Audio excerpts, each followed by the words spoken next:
Selamat siang, nama saya Kelly dari 10 IPA 1. Bersama seseorang di sini, video ini merupakan tugas bahasa Indonesia mengenai materi perdebatan. Tema yang ditentukan oleh guru saya adalah kebijakan pemerintahan mengenai COVID-19. Jadi saya memilih topik mengenai kebijakan lockdown yang tidak diterapkan di Indonesia. Saya akan mengambil sisi pro dan dia akan mengambil sisi kontra. Langsung saja ya. Pada saat ini, pemerintah Indonesia memutuskan tidak menerapkan lockdown atau penguncian akses wilayah. Keputusan tersebut diumumkan Presiden Jokowi yang telah memerintah masyarakat melakukan social distancing dan menghindari kerumunan agar virus tidak menyebar. Saya setuju dengan keputusan ini karena salah satu yang perlu dipertimbangkan adalah pengalaman dan dampak keputusan tersebut pada sejumlah negara lain yang telah menerapkan karantina wilayah maupun lockdown untuk mengendalikan penyebaran virus corona, seperti Italia, Prancis, Denmark, termasuk India. Di India, rencana lockdown tidak sesuai dengan apa yang diharapkan. Di negara yang padat dan miskin seperti India, banyak yang khawatir tindakan itu dapat memicu kerusuhan sosial. Bagi yang miskin dan kurang mampu, akan memiliki kesusahan karena tidak memiliki ketersediaan makanan yang cukup untuk melewati masa-masa lockdown yang ditetapkan. Sedangkan di Italia sudah ditetapkan lockdown secara nasional, namun masih ada banyak yang melanggar aturan tersebut. Kebanyakan tidak mematuhi aturan tersebut merupakan kalangan anak muda karena banyaknya contoh kasus di Italia pasien positif yang bisa sembuh dengan sendirinya. Kekinian sudah ada 4.000 pasien corona yang sudah sembuh. Atas hal itu, otoritas Italia mengeluarkan keputusan tegas. Selain denda, kini ada ancaman pidana penjara yang bisa berkisar dari 1 tahun sampai 12 tahun bagi orang yang tetap berkeliaran pada saat lockdown. Dengan contoh yang seperti tadi saya sebutkan, apakah bisa dipastikan apabila Indonesia menerapkan proses lockdown tidak akan menimbulkan masalah yang sama seperti contoh tadi, seperti masalah di India bagi masyarakat yang hidup di bawah garis kemiskinan, atau apakah setiap masyarakat di Indonesia ada peraturan tersebut? Menurut Doni Monardo selaku Kepala BNPB sekaligus Ketua Gugus Tugas Percepatan Penanganan COVID-19, jika penanganan pandemi tersebut tidak diputuskan secara hati-hati sekaligus melalui pertimbangan komprehensif, kebijakan karantina wilayah maupun lockdown justru beresiko memperluas penularan COVID-19.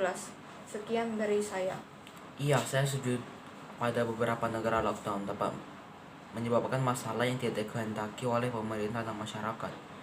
Jumlah kasus virus corona atau COVID-19 secara global telah mencapai 1.273.810 kasus.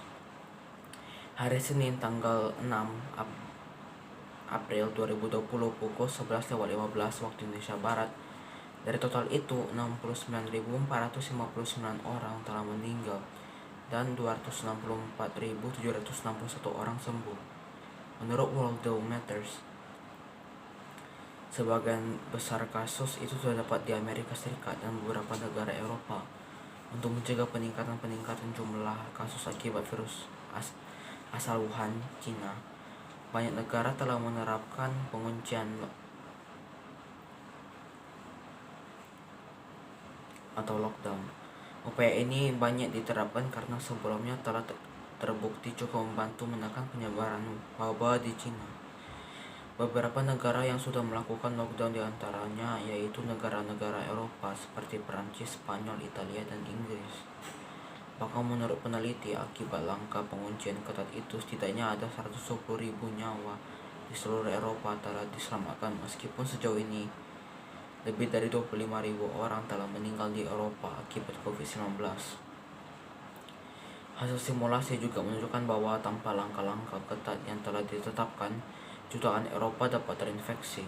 Dampak pandemi ini sangat buruk, tetapi akan lebih buruk tanpa adanya intervensi. Hal ini serupa dengan apa yang disampaikan oleh Dr. Samir Bhatt, penulis laporan dan dosen senior dari Sekolah Kesehatan Masyarakat. Bhatt mengatakan langkah-langkah ketat negara-negara Eropa telah mencegah sistem kesehatan menerima jumlah pasien yang meningkat dan mulai berhasil meratakan kurva kasus infeksi baru. Tentu bagi beberapa negara tertentu, prosedur ini sangat membantu meringankan korban COVID-19.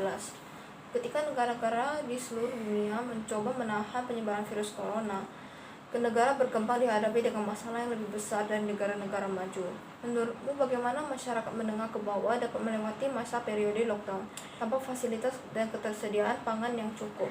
Kalau mengenai masalah ini, industri perbankan mulai menjalankan proses penilaian atau pengajuan relaksasi atau ringan pembayaran kredit bank atau pinjaman leasing bagi debitur atau peminjaman langsung atau tidak langsung pandemi COVID-19 sesuai kebijakan Otoritas Jasa Keuangan atau OJK, baik kredit yang diberikan oleh perbankan maupun industri keuangan non-bank akan diberikan penundaan cicilan sampai 1 tahun dan penurunan bunga.